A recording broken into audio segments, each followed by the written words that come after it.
حضرت سعدی رحمۃ اللہ نے لکھا ہے کہ ایک درویش کہتا ہے کہ میں نے دیکھا کہ کعبے کا میں طواف کرنے گیا تو رات کے وقت ایک شخص پتھر پہ سر رکھ کے روتا ہے اور کہتا ہے مالک مہربانی کرنا، میں نے 40 سال تیری ڈیوٹی کی ہے،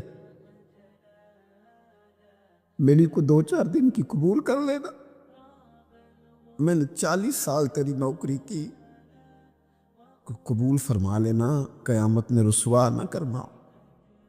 وہ شخص کہتے، بزرگ کہتے ہیں میں سمجھا کو بڑا گناہگار ہے، تو میں جا کے اسے تسلی دیتا ہوں، میں کہتا ہوں کوئی نہیں فکر نہ کر، اللہ بڑا کریم ہے، بڑا گناہگار ہے، رو رہا ہے۔ کہتے ہیں جب میں قریب گیا اور میرے قدموں کی آہٹ اس بزرگ کے کانوں تک گئی اور انہوں نے سر اٹھایا تو میں تو تڑپ گیا۔ یہ تو بغداد کے پیر غوث اعظم جیلانی ہے۔ اب دیکھو راتی ساری کر کر زاری نیند اکھاں دی توندے تے فجرے اوہی گناہگار کہاون سب تو نیویں ہوندے۔ کہ میں نے 40 سال کی ہے تیری ڈیوٹی، تیرے دین کی نوکری، وہ 2-4 دن کی، چل زیادہ نہیں، تو اسے قبول کر لینا تاکہ بات بن جائے۔ قبولیت کا خوف، قبولیت ہو جائے تو اچھی نیتیں، اچھے ارادوں کے ساتھ نیک اعمال اور کچھ چیزوں سے بچا جائے، کچھ چیزوں سے بچا جائے تاکہ نیکیاں ضائع نہ ہو جائیں، بچا جائے۔ ایک تو اگر زبان بے قابو ہو نا، لفظ اگر آوارہ ہو، جملے اپنی مرضی کے نکلیں تو پھر نیکیاں ضائع ہو جاتی۔ اگر بہت بولنے کی عادت ہو اور جو مرضی کہہ دینے کی عادت ہو اور اپنے غصے پر کنٹرول کا مزاج نہ ہو تو پھر نیکیاں برباد ہو جاتی۔ کچھ لوگ ایسے ہوتے ہیں جو بڑے بہترین کام والے ہوتے ہیں لیکن ان کی زبان سے ڈر آتا ہے، ان کے جملوں سے خوف آتا ہے، ان سے محبت کا رشتہ ہوتا ہے، تعلق ہوتا ہے، لیکن ان کے ساتھ گزارا نہیں ہوتا، اس لیے کہ وہ نیک بھی ہیں، نمازی بھی ہیں، حاجی بھی ہیں، پرہیزگار بھی ہیں، لیکن زبان سے تیر برساتے، ان کے جملے نہیں ہوتے، ان کے نشتر ہوتے ہیں جو دلوں کو گھائل کرتے۔ ایسا آدمی اپنی نیکیاں ضائع کر بیٹھتا ہے۔ بڑے بڑے جملے بولنا مسلم شریف میں موجود ہے، نبی اکرم صلی اللہ تعالیٰ علیہ وسلم نے فرمایا ایک شخص نے قسم اٹھا کے کہا تھا اللہ فلانے کو معاف نہیں کرے گا، تو فرماتے ہیں رب کریم نے فرمایا یہ کون ہے جو میرے اوپر قسمیں اٹھاتا ہے، اسے جا کے کہہ دو۔ وہ بظاہر جسے گناہگار سمجھ کے تو نے کہا تھا نا اللہ اسے معاف نہیں کرے گا، جا اسے کہہ دو میں نے اسے معاف کر دیا ہے۔ اور یہ جو تو حاجی نمازی نیک پرہیزگار بنا پھرتا تھا اور قسمیں اٹھاتا تھا رب فلانے کو معاف نہیں کرے گا، اسے کہو تیرے سارے عمل برباد کر دیے، نئے سرے سے عمل کرنا شروع کر، تیری ساری پچھلی نیکیاں ضائع کر دی۔ تو کون ہوتا ہے قسمیں اٹھا کے کہنے والا، زبان کو کنٹرول نہ رکھنے والا میرے بندوں کے بارے میں؟ اور ٹھیک ہے آپ داڑھی والے ہیں، ٹھیک ہے آپ پگڑی والے ہیں، ٹھیک ہے آپ مسواک کرتے ہیں، ٹھیک ہے آپ نماز پڑھتے ہیں، لیکن علم پڑھے دا مان نہ کریے مات آکھی میں پڑھیا، او تے جبار کہار کہاوے متے روڑ دیوی دودھ کڑیا۔ آپ نیک ہیں تو اس کا مطلب ہے آپ کو جس کو مرضی گناہگاری کا آپ سرٹیفکیٹ جاری کرتے پھریں گے؟ آپ نمازی ہیں تو آپ باہر نکل کے جنت کی ٹکٹیں بانٹیں گے؟ آپ سخی ہیں تو آپ کہتے پھریں گے فلانا دیتا کچھ نہیں، فلانا بانٹتا کچھ نہیں؟ کس نے اختیار دیا؟ اللہ کے بندوں پر جرت کا اختیار کس نے دیا؟ وہ جی فلانا اگر بخشا گیا تو میں بھی بخشا جاؤں گا، یہ بات کرنے کی اجازت کس نے دی؟ فلاں قوم اگر جنت میں چلی گئی تو پھر ہم نہیں روکے جائیں گے؟ اتنی بڑی جرت، اتنی بڑی بات! تو کون ہوتا ہے رب کی جنت اور کے بارے میں فیصلے کرنے والا؟ ایک ذات ہے جو کسی کے لیے جنت کا فیصلہ کرتی ہے اور کسی کو دوزخ کی سزا سناتی ہے، وہ مدینے والے رسول کی ذات ہے۔ باقی کسی کو یہ حق حاصل نہیں ہے کہ وہ کسی کے بارے میں یہ فیصلہ کرے کہ اللہ اسے معاف نہیں کرے گا۔ تو کون ہوتا ہے؟ تیری حیثیت کیا ہے؟ وہ پیر ہو، وہ مولوی ہو، وہ مفتی ہو، وہ کوئی بھی ہو، رب سب پر کرم فرمانے والا ہے۔ کسی کو اجازت نہیں کسی کے بارے میں یہ ڈگری جاری کرنے کی، کسی کو اجازت نہیں۔ لہٰذا یہ کمزور باتیں کرنا، یہ کچی باتیں کرنا اور جناب نیکی کر کے تو پھر بڑے بڑے بول بولنا کس نے اجازت دی؟ میں ممبر پہ بیٹھا ہوں اور مجھے سالوں بیت گئے تبلیغ کا کام کرتے، میں ایسے لوگوں کو جانتا ہوں جن کا بالکل نام نہیں آتا، لیکن انہوں نے اپنی زندگی میں کروڑوں روپے راہ خدا میں خرچ کیے، ان کا کہیں ذکر نہیں، کہیں انہوں نے تذکرہ نہیں کیا، لیکن وہ ہر روز رات کو اٹھ کے تہجد پڑھتے، انہوں نے کبھی کسی کو نہیں بتایا، لیکن جب وہ اپنی تسبیح نکالتے ہیں تو انہیں توفیق دیتا ہے کائنات کا مالک کہ پڑھ میرے رسول پہ درود پاک، اور وہ لاکھوں کی تعداد میں پڑھ گزرتے ہیں، انہیں توفیق دی ہے رب نے، لیکن انہیں اپنی زبان سے یہ باتیں کبھی بیان نہیں کی۔ میں جانتا ہوں ایسے لوگوں کو میرے عزیزوں، اپنی زندگی میں بڑا بول نہیں، ایک بڑی نیک خاتون ہے، پاک باز ہے، حضور علیہ السلام کی بارگاہ میں حاضر ہے، انہوں نے صرف اتنا لفظ کہہ دیا کہ یہ فلانی بی بی کا قد چھوٹا ہے، حالانکہ یہ کوئی بڑی بات نہیں، لوگ کہہ دیتے ہیں، اور ہمارے ہاں تو جب کوئی تنقید کرنے پہ آتا ہے تو جو من میں آتا ہے کہہ دیتا ہے، یہ جی اس بی بی کا قد چھوٹا ہے، اتنے لفظ کہہ دیے۔ تو نبی اکرم صلی اللہ تعالیٰ علیہ وسلم نے فرمایا یہ جو تم نے بات کی ہے نا، اگر تمہارے یہ جملے میں میٹھے پانی والے سمندر میں ڈال دوں تو وہ سمندر کڑوا ہو جائے گا۔ تم نے کسی پر تنقید کی، کسی کے قد پر اعتراض کیا، یہ تعلیم امت کے لیے حضور نے بات ارشاد فرمائی، ورنہ وہ خاتون ان کی تو بڑی عظمت ہے، لیکن رسول اللہ صلی اللہ تعالیٰ علیہ وسلم نے ہمیں بتایا، ہمیں سمجھایا، ہمیں سکھایا کہ تم اپنے بول کی وجہ سے، اپنے لفظوں کی وجہ سے اپنی نیکیاں ضائع نہ کر بیٹھنا، دعوے نہ کرتے پھرنا زندگی میں کہ میں نے یہ کر دیا، میں نے وہ کر دیا، میں نے بڑے انقلاب برپا کر دیے، اور جی اللہ کا فضل ہے جی، اللہ نے بڑی توفیق دیا جی، ڈیرے پہ بڑے لوگ روٹی کھاتے ہیں جی، دسترخوان میں نے لگایا ہوا ہے جی، فلانے کے ساتھ بھی میں، او بس کر یار، تو کسی کو کیا دے سکتا ہے؟ یہ دیکھ تو دینے والا تو کریم رب ہے، تو 100 کو دے کے 200 کو دے کے بتاتا ہے، وہ پتہ نہیں کس کس کو عطا فرماتا ہے۔ حضرت ابراہیم خلیل علیہ السلام بغیر مہمان کے روٹی نہیں کھاتے تھے، ایک دن مہمان آیا، یہ نبیوں کی شان ہے، پیغمبروں کی شان ہے، ایک دن مہمان آیا تو فرمانے لگے بسم اللہ پڑھ، وہ کسی اور نظریے کا تھا، نہ پڑھ سکا، فرمانے لگے جا کہیں اور روٹی کھا لے، اگر نہیں پڑھتا تو اٹھ کے چلا گیا، تو رب کریم نے فرمایا خلیل کتنی عمر ہو گئی اس بندے کی؟ مالک بوڑھا ہو گیا ہے، فرمایا اس نے کبھی میرا نام نہیں لیا، میں نے تو ٹکر کبھی بند نہیں کیا، میں نے تو نہیں کبھی بند کیا، میں تو دیتا ہوں، عطا کرتا ہوں۔ یہاں لوگ کہتے ہیں جا تیری تنخواہ کاٹی گئی، یہاں لوگ کہتے ہیں جا تیرے اتنے دن کے فلاں معاملات ختم ہو گئے، جا نکل ادھر سے، میں دیکھتا ہوں کون تجھے روٹی پہ رکھتا ہوں، بس کر، واللہ خیر الرازقین، رزق دینے والا اور بہتر دینے والا میرا رب کریم ہے۔ اس لیے بڑے جملے نہیں، میرے نبی اکرم صلی اللہ تعالیٰ علیہ وسلم نے فرمایا بے شک بڑے بول اور بری عادتیں تمہارے نیک اعمال کو اس طرح بگاڑ دیتی ہے جس طرح سرکہ شہد کو بگاڑ دیتا ہے۔ لہذا میرے دوستو، عمل کرنا ہے پھر اسے چھپانا ہے، کیونکہ جس چیز کو بندہ چھپاتا ہے نا اسے قیمتی سمجھتا ہے۔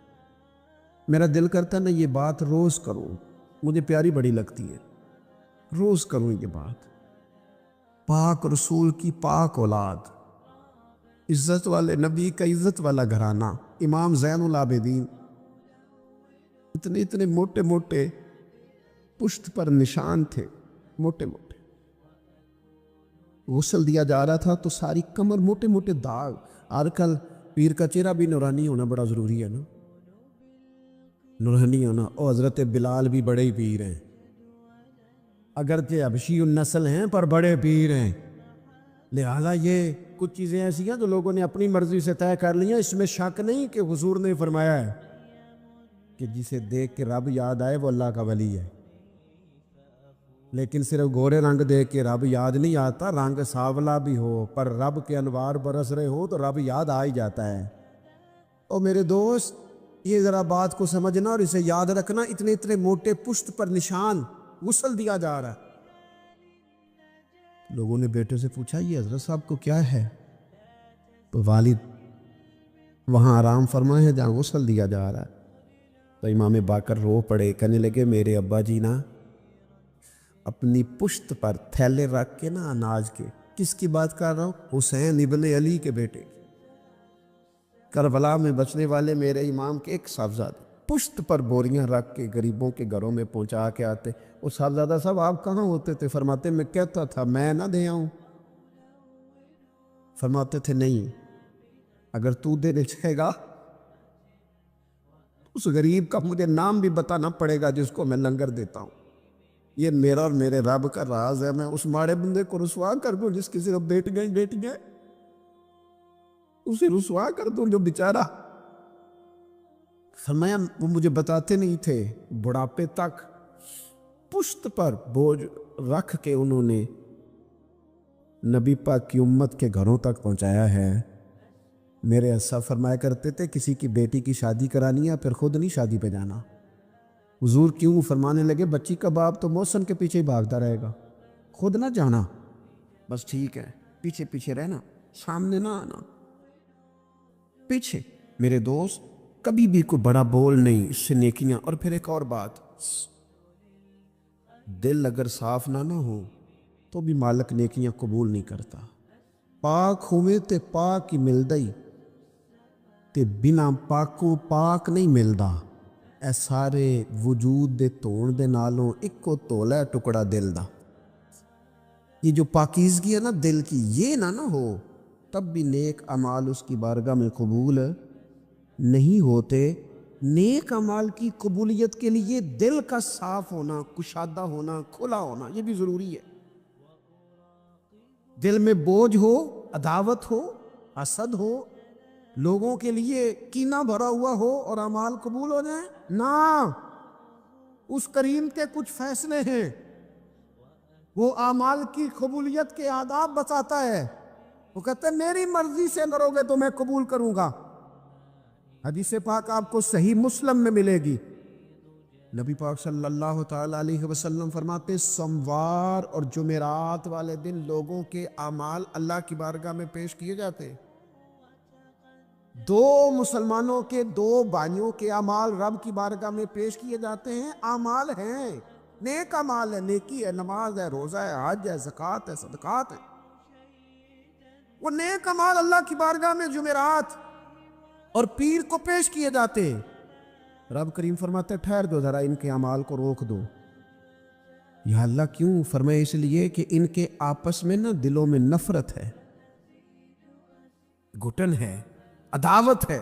ان کو ذرا مہلت دو، یہ پہلے صلح کر لیں پھر ان کے اعمال بھی قبول کر لیں گے۔ کہ نہ عداوتیں پالی ہوئی ہیں، اپنے دلوں کے اندر گھٹن پیدا کی ہوئی، اختلاف کہاں نہیں ہوتا لیکن نفرتیں پیدا کر لینا۔ کیا جرم کیا ہے بھائی نے؟ کون سا کفر کر بیٹھے ہیں رشتہ دار؟ کون سی ایسی بات نکل گئی ہے جو زندگی کے ناطے توڑ کے بیٹھ گئے ہم؟ رب کہتا ہے نہیں قبول ہوں گے ابھی اس کے اعمال، روک دو جب تک یہ آپس میں صلح نہ کر لے۔ مسجد میں بھی پابندی سے آؤ، فجر کی جماعت بھی نہیں جھوٹنی چاہیے، جمعے والے دن بھی وقت پہ آؤ، لیکن اگر قبولیت کرانی ہے تو 20 منٹ نکال کے نا اس رشتہ دار کے گھر بھی چلے جاؤ جس سے ناراضگی چل رہی ہے، تھوڑا سا نا ادھر بھی ایک چکر لگاؤ، اس لیے کہ وہ کہتے ہیں قبول ہی تب کرنا ہے، پہلے یہ والا کام کر، لیکن اندر عداوت سے بھرا ہوا ہو، سینہ بھوک سے بھرا ہوا ہو، تو پھر اس کی روشنی میں جو اعمال کیے جائیں وہ قبول نہیں ہوتے۔ قرآن مجید فرقان حمید نے ایک اور وجہ بھی بیان کی ہے، فرمایا نہیں قبول کریں گے۔ امام شافعی سے ایک بندے نے کہا میرا دل کرتا ہے میں کچھ لوگوں پر خرچ کروں پر مجھے کوئی مستحق بندہ نہیں ملتا، تو امام صاحب ہنس پڑے، کہنے لگا جی آپ ہنسے کیوں؟ فرمانے لگے تو جو کچھ اللہ نے تجھے دیا ہے تو اس کا مستحق تھا، تو حقدار تھا۔ جب رب نے تجھے بغیر حساب دیا ہے تو اللہ کے بندوں کو ٹٹولتا پھرتا ہے، تو کہتا میں پناہ کروں یہ حقدار ہے کہ نہیں۔ ایک صحابی ہے حضرت شیبہ بن عثمان رضی اللہ تعالی عنہ، وہ کہتے ہیں میرے والد کو اور میرے چچا کو مسلمانوں نے احد میں قتل کر دیا تھا، میرے دل میں بڑا غصہ تھا، بڑا جلال تھا کہ کبھی مجھے موقع ملے تو میں بدلہ لوں گا۔ کہتے فتح مکہ کے بعد نبی پاک علیہ السلام حوازن کی جنگ کے لیے نکلے، مجھے پتہ چلا حضور جا رہے ہیں، تو میرے اندر شعلے بھڑک رہے تھے انتقام کے۔ روز میں منصوبہ بندی کرتا، پلاننگ کرتا کہ کسی طریقے سے میں ان تک پہنچوں گا اور بدلہ لوں گا۔ کہتے ہیں نبی کریم علیہ الصلاۃ والسلام نا حوازن کے لیے پہنچ چکے تھے، فرماتے میں بھی جنگ میں جا کے شریک ہو گیا، اور میں نے طریقہ اس طرح کا اختیار کیا کہ کسی طریقے میں حضور تک پہنچ جاؤں۔ سمجھ آ رہی ہے میری بات کی؟ نبی کریم علیہ السلام تک کسی طریقے پہنچ جاؤں۔ فرماتے ہیں لڑتے لڑتے، لڑائی کے دو طریقے ہوتے تھے۔ کبھی تو ایسے ہوتا تھا کہ ایک دو آدمی مل کے آپس میں لڑتے تھے، پھر گمسان کا رن پڑتا تھا، گھمبیر ہو جاتی تھی جنگ، سمجھ نہیں آتی تھی تیر کہاں سے آیا، نیزہ کہاں سے آیا۔ فرماتے جب گمسان کا رن پڑا نا، مجھے موقع مل گیا، میں حضور کے قریب پہنچ گیا۔ حضرت شیبہ بن عثمان رضی اللہ تعالیٰ عنہ کہتے ہیں جب میں پہنچ گیا تو میں نے نا دیکھا کہ اب حضور کے قریب لوگ نہیں ہیں۔ فرماتے میں نے نا فوراً تلوار اٹھائی، تلوار اٹھا کے میں حضور کو معاذ اللہ شہید کرنے لگا تھا کہ ایک نور چمکا حضور کے سامنے۔ پڑھیے درود صلی اللہ علیہ وسلم۔ کہتے ہیں ایک نور چمکا، اتنی تیزی تھی اس نور میں کہ میری آنکھیں بند ہو گئی، میرے ہاتھ سے تلوار گر گئی، آنکھیں چندھا گئی میری۔ فرماتے تلوار میرے ہاتھ سے چھوٹ گئی۔ اب جب وہ روشنی مدھم ہوئی نا تو میں نے دیکھا نبی پاک سامنے کھڑے مسکرا رہے ہیں۔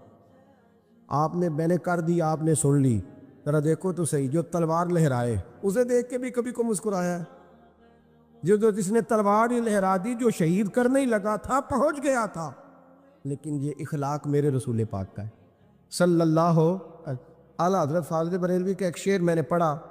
کچھ چیزیں ایسی ہوتی ہیں جو بس نا وہ آتی تو سامنے ہیں، لیکن وہ اتنا لطف دے جاتی ہیں کہ ٹھنڈا ہو جاتا ہے مزاج۔ رات کو میں شعر پڑھ رہا تھا اعلیٰ حضرت کا فاضل بریلوی رحمت، اور میں نے شعر پڑھا تو مجھے اچھا لگا سنانا۔ ایک دوست کو میں نے فون کیا، میں نے کہا یار ذرا شعر تو سن لے، یہ پہلی دفعہ نظر سے گزرے، ابھی سیدھا سادہ، لیکن روح تک اتر گیا۔ اعلیٰ حضرت فرمانے لگے نبی پاک کے بارے میں، فرمانے لگے سیدھی سیدھی روش پر کروڑوں درود، سیدھی سیدھی روش پر، بالکل سیدھی ہے حضور کی باتیں، کسی پیچیدگی کی ضرورت نہیں۔ کہنے لگے سیدھی سیدھی روش پر کروڑوں درود، سادی سادی طبیعت پہ لاکھوں سلام، سادی سادی طبیعت پہ سیدھی سیدھی روش پر کروڑوں درود، اور سادی سادی طبیعت پہ لاکھوں سلام میرے نبی کریم صلی اللہ علیہ وسلم۔ مجھے دیکھ کے مسکرائے، اور فرمایا جب حضور مسکرائے نا تو میں نبی کریم علیہ الصلوۃ والسلام کو دیکھ کے حیران ہوا کہ میں نے تلوار تانی تھی اور حضور نے مسکرانا شروع کیا۔ فرماتے اب حضور نے مجھے بلایا، آواز کے ساتھ نہیں بلایا، حضور نے اشارہ کیا یوں کر کے، فرمایا ادھر آؤ نا۔ فرماتے مجھے اب یہ بھی سمجھ نہیں آئی کہ کس نے مجھے اٹھا کے حضور کے قریب کر دیا۔ فرماتے میں نبی کریم کے قریب گیا تو حضور نے میرے دل پر 3 تھپکیاں دی۔ ایک تھپڑ ہوتا ہے، ایک تھپکی ہوتی، پتہ ہے نا فرق کا؟ ایک تھپڑ کو مارے تو جلال آتا ہے، اور تھپکی دے تو پیار آتا ہے۔ کہتے حضور نے 3 تھپکیاں دی، اور دی بھی میرے دل پر، 1 پھر 2 پھر 3۔ کہتے پہلی تھپکی دی تو میرے اندر سے کفر نکل گیا، دوسری تھپکی دی تو میرے اندر ایمان داخل ہو گیا، اور تیسری تھپکی جب نبی پاک علیہ السلام نے دی تو مجھے ہر چیز سے بڑھ کر رسول اللہ سے پیار ہو گیا، محبت ہو گئی نبی کریم سے۔ آپ فرماتے اب حضور نے نا فوراً میرے ہاتھ میں تلوار تھمائی، فرمایا پہلے تو ہمارے خلاف لڑ رہا تھا، تلوار پکڑ، اب ہماری طرف سے لڑ، تلوار پکڑ اور لڑ۔ آپ فرماتے میں اتنا لڑا کہ جو حضور کا دشمن سامنے آتا میں گلا کاٹ دیتا، جو آتا میں اس کے ٹکڑے کر دیتا۔ فرماتے پہلے میں باپ کا بدلہ لینے آیا تھا، اور اب میرا یہ حال ہے کہ اگر میرا باپ بھی سامنے آئے گا تو میں اس کا بھی گلا کاٹ دوں گا، لیکن حضور کے قریب کسی کو جانے نہیں دوں گا۔ حضرت شیبہ بن عثمان کہتے ہیں جنگ ختم ہو گئی، حضور خیمے میں گئے، میں بھی گیا، اب نبی پاک لوگوں سے باتیں کر رہے ہیں، حضور لوگوں سے باتیں کر رہے ہیں، میں ایک کونے میں بیٹھا سوچ رہا ہوں کہ میں تو بدلہ لینے آیا تھا، یہ میرے ساتھ ہوا کیا؟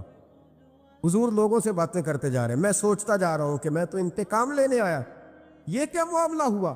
کہتے محبوب نے اچانک میری طرف نظر اٹھائی اور فرمانے لگے شیبہ ایک ارادہ تو نے کیا تھا جو غلط تھا، اور ایک ارادہ میرے رب نے کیا ہے اور تیرے اوپر فضل فرما دیا ہے۔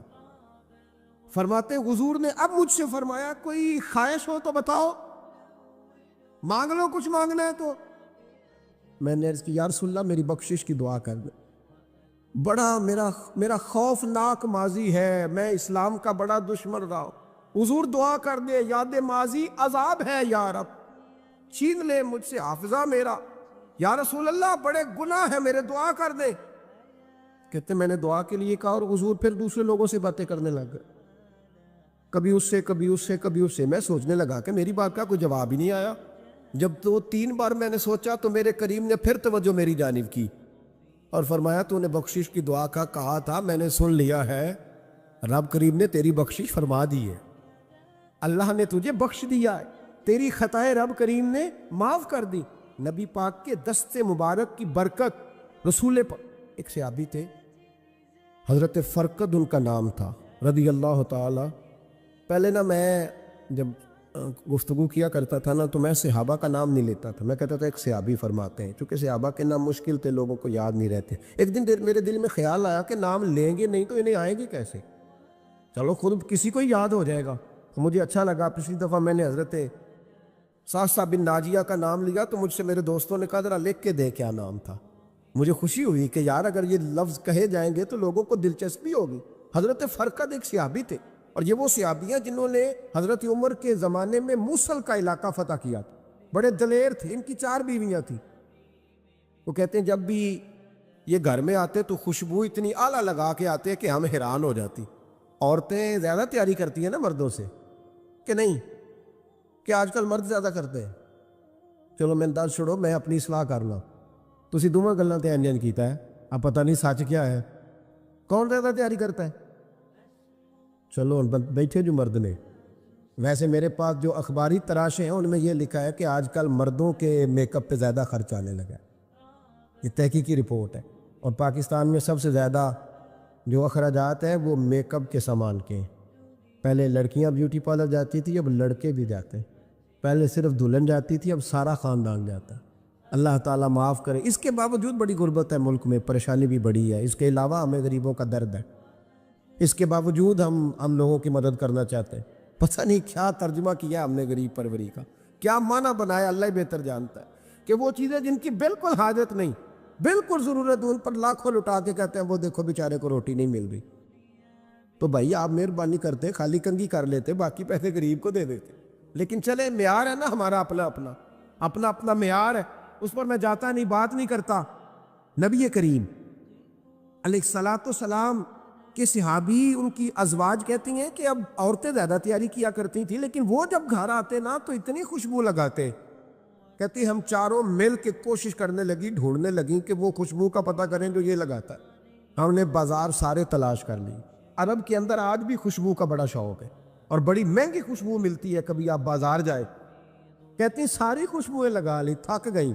ایک دن چاروں سوتنے مل کے بیٹھی، کہنے لگی ہم نہیں اس کا مقابلہ کر سکتے، آج پوچھ ہی لے کہاں سے خوشبو لگاتا ہے.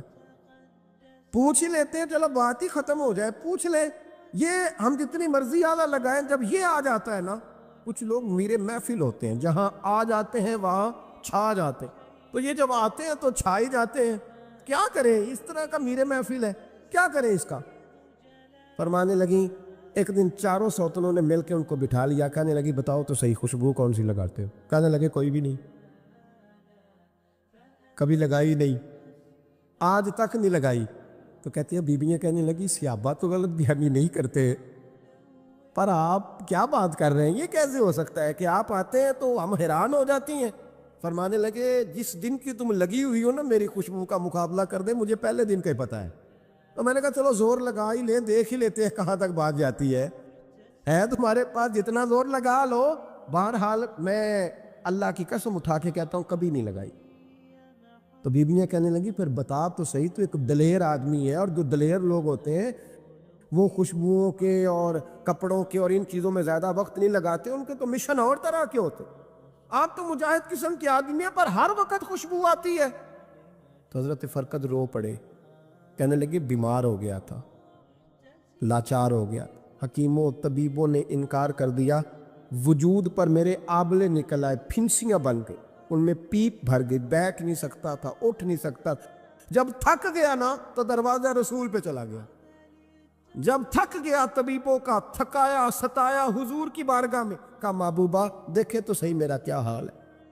حضور ذرا دیکھے چل نہیں سکتا، سو نہیں سکتا، بیٹھ نہیں سکتا، تیرے علاوہ غم کسے بتاؤں؟ کہتے ہیں حضور نے فرمایا ستر ڈھانپ لے، باقی سارے کپڑے اتار دے۔ ستر ڈھانپ لے، کہتے ہیں ٹخنوں سے لے کر ناف تک میں نے ستر ڈھانپ لی، باقی سارے کپڑے اتارے۔ حضور کیا کریں گے؟ فرماتے ہیں نبی پاک نے دست مبارک اٹھایا، برف سے ٹھنڈا، کستوری سے زیادہ مہکنے والا، فرماتے ہیں پورے وجود پر میرے حضور نے دست مبارک ایک دفعہ لگا دیا، اب جدھر جدھر سے گزرتا ہوں ساری دنیا خوشبو سے بھر جاتی۔ یہ نبی پاک کا دیا ہوا نور ہے، یہ حضور کی عطا کردہ شفا ہے، یہ رسول پاک کے حسن کی خیرات ہے۔ ایک شاعر نے ایک فقرہ کا کمال کر دی، کہنے لگا ظلمت کو ان کے نور نے کافور کر دیا، جس پر پڑی نظر اسے بھی نور کر دیا۔ رسول پاک علیہ السلام کے دست خیر میں وہ برکات تھی۔ حضور حسن کی دو قسمیں ہوتی ہیں، ایک حسن ہوتا ہے ملمہ سازی والا، بیوٹی پارلر والا، ایک حسن ہوتا ہے باطن کا۔ بچے پتہ کیوں خوبصورت ہوتے ہیں؟ اس پر علماء مناطقہ نے بحث کی ہے، محدثین نے لکھا ہے۔ بچہ گدھے کا بھی ہو تو پیارا لگتا ہے، چھوٹا بچہ اگر اس کا رنگ بہت گورا نہ بھی ہونا، صرف چھوٹا ہو، وہ پیارا لگتا ہے، اس میں ایک جاذبیت ہوتی ہے۔ اس پر ہمارے مفسرین نے، محدثین نے، علماء مناطقہ نے ایک بحث کی ہے۔ وہ کہتے ہیں اصل بات یہ ہے کہ بچے جھوٹ نہیں بولتے، بددیانتی نہیں کرتے، دھوکہ نہیں کرتے۔ یہ جو اندر کی عیاریاں ہوتی ہیں نا، چہرہ بھی خطرناک کر دیتی، اور جب اندر حسن ہوتا ہے تو باہر بھی حسن ہی ہوتا ہے۔ بچے میں کوئی مکاری یا یاری نہیں ہوتی، فساد نہیں ہوتا، نیت میں فطور نہیں ہوتا، کسی کو لوٹنے کا ارادہ نہیں، کسی کو شیشے میں اتارنے کا پروگرام نہیں بتاتا۔ بچہ چرب زبان نہیں ہوتا، اس کو طریقہ نہیں ہوتا، وہ لوگوں کو قائل کرنے کے ہر وقت دوڑتا نہیں، الٹی سیدھی گیمیں نہیں چلاتا، کیونکہ اندر حسن ہوتا ہے تو وہ حسن اس کے چہرے پر معصومیت بن کے آتا ہے۔ سمجھ آ رہی ہے میری بات کی؟ اس کی دلیل میرے رسول پاک علیہ السلام نے بخاری میں فرمایا اللہ کا ولی وہ ہے جس کا چہرہ دیکھو تو اللہ یاد آ جائے۔ اب یہاں یہ نہیں فرمایا گورا چٹا ہو، خوبصورت ہو، بس اس کے چہرے میں معصومیت ہوتی، وہ سچا ہوتا ہے، وہ کھرا ہوتا ہے، اس کا حسن چہرے پہ آتا ہے۔ میرے رسول کریم علیہ السلام کا جو حسن تھا نا، وہ اندر کی صداقت کی روشنی تھی، وہ اندر کے کیف کا نور تھا جو حضور کے چہرے پر عیاں ہوتا تھا۔ اس لیے نبی پاک کا چہرہ جو تھا وہ آنکھیں چدیاتا نہیں تھا، بلکہ آنکھوں کو اچھا لگتا تھا۔ شاہ عبد الرحیم صاحب محدث دہلوی شاہ ولی اللہ صاحب کے والد ہیں، اور ہمارے بر صغیر پاک و ہند میں جتنے بھی مسالک ہیں یہ سارے شاہ ولی اللہ صاحب کے شاگرد بنتے۔ وہ کہتے ہیں میرے ابا جی نے خواب دیکھا اور خواب میں انہیں رسول اللہ کا دیدار نصیب ہوا۔ تو نبی کریم علیہ السلام کی بارگاہ میں شاہ ولی اللہ صاحب کے ابا جی کہنے لگے حضور ایک بات بڑی اڑ گئی ہے میرے دل میں، بڑی، تو کتابوں سے جواب نہیں ملا، آج رب کریم نے موقع دیا ہے اس سوال کا جواب۔ تو کہ عبد الرحیم پوچھو کہ یا رسول اللہ حضرت یوسف کا حسن دیکھ کے لوگوں نے انگلیاں کاٹ لی، پر آپ کو تکنے والے تکتے ہی رہے، کوئی بھی ہوش نہیں ہوا، کسی نے انگلی نہیں کاٹی۔ تو کہتے ہیں محبوب نے فرمایا عبد الرحیم رب کریم نے اپنی غیرت کے ساتھ میرے حسن پر 70,000 پردے ڈالے، یہی بہتر ہے کہ پردوں میں وہ پردہ پوش رہے، وہ اگر پردے اٹھا دے تو کسے ہوش رہے۔ فرمایا 70,000 پردوں میں چھپا ہوا حسن ہے، ورنہ کسی کی طاقت تھی کوئی بات کر سکتا، جرت تھی کسی شخص کی؟ میرے حبیب پاک سید عالم حضرت عبداللہ ابن سلام رضی اللہ تعالیٰ عنہ اہل یہود کے بڑے عالم تھے۔ فرماتے میں تورات زبور انجیل کا جاننے والا تھا۔ جس دن حضور مدینہ طیبہ کسوا نامی اونٹنی پر بیٹھے تھے، میں حضور سے مناظرہ کرنے، بحث کرنے آیا، میرے ساتھ میرے شاگرد تھے، ارادہ تھا بحث کروں گا، نبی پاک کو بڑے معاذ اللہ کڑوے کڑوے سوال کروں گا۔ کہتے حضور بیٹھے تھے کسوا نامی اونٹنی پہ اور گردن مبارک جھکی ہوئی، ہونٹوں پر حضور کے زیر لب ہلکی سی مسکراہٹ تھی۔